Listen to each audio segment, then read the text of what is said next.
Hi guys, it's Angie with Fun Endeavors Tie-Dye Lab. Today I'm re-dyeing a shirt in a geode design.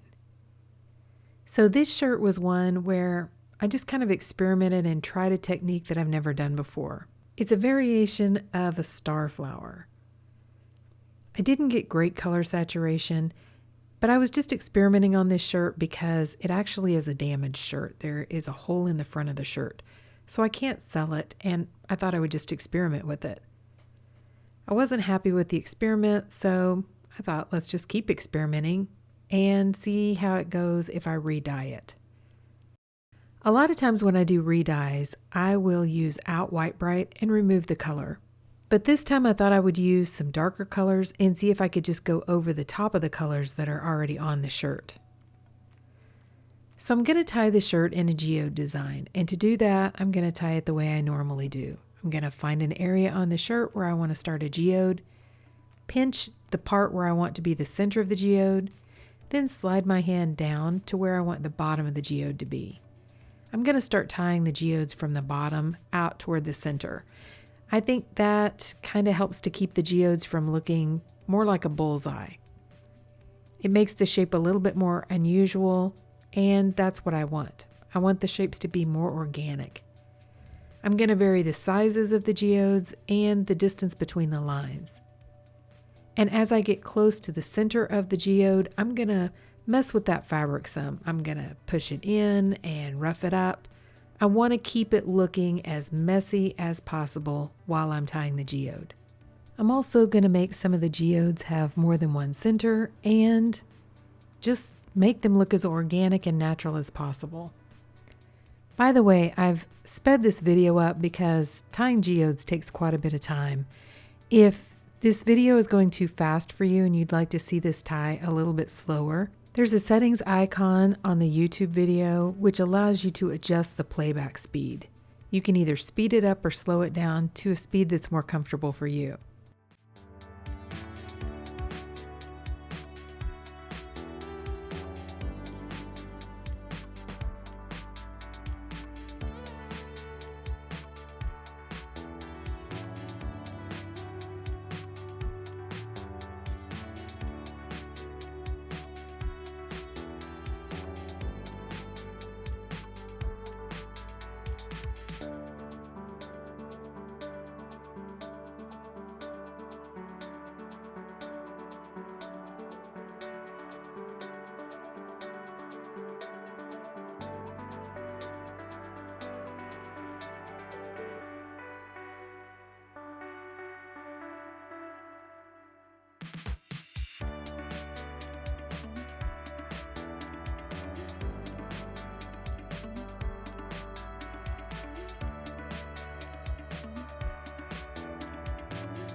Once I have the shirt tied with geodes, I'm going to put some sinew lines in between the geodes in that blank space.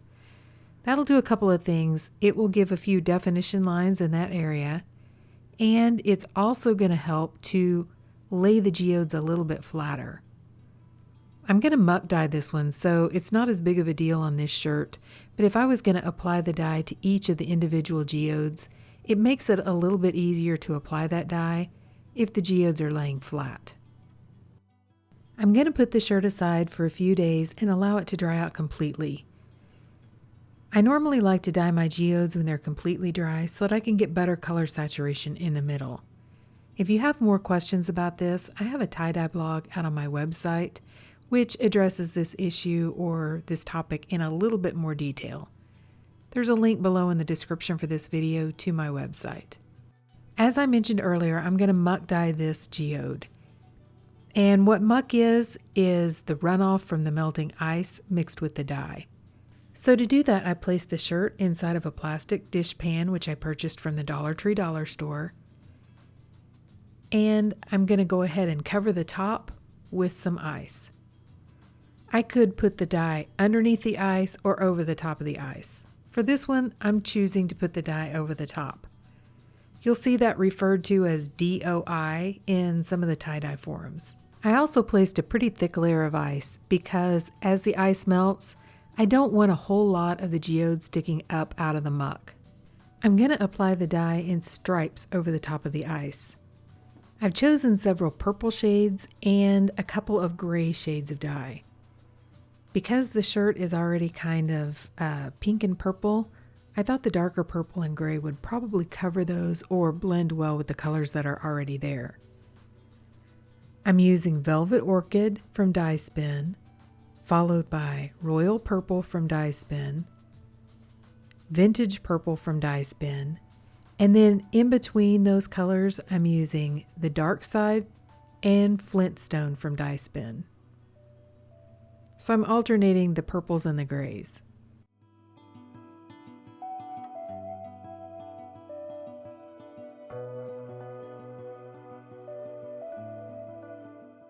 Now I'm going to add some additional soda ash over the top of the dye and put the shirt aside and allow it to process for at least 24 hours after all this ice melts.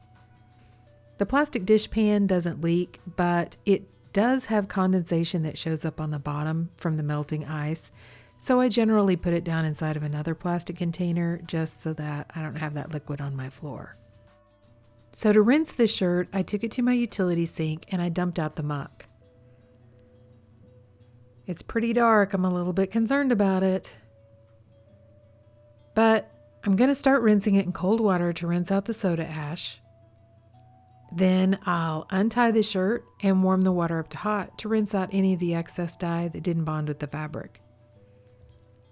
There's a lot of dark dye coming out of this shirt, so instead of just continuing to rinse for a long time, I ran some really hot water in a container, put a little bit of Blue Dawn dish detergent in the water, and put the shirt in to soak.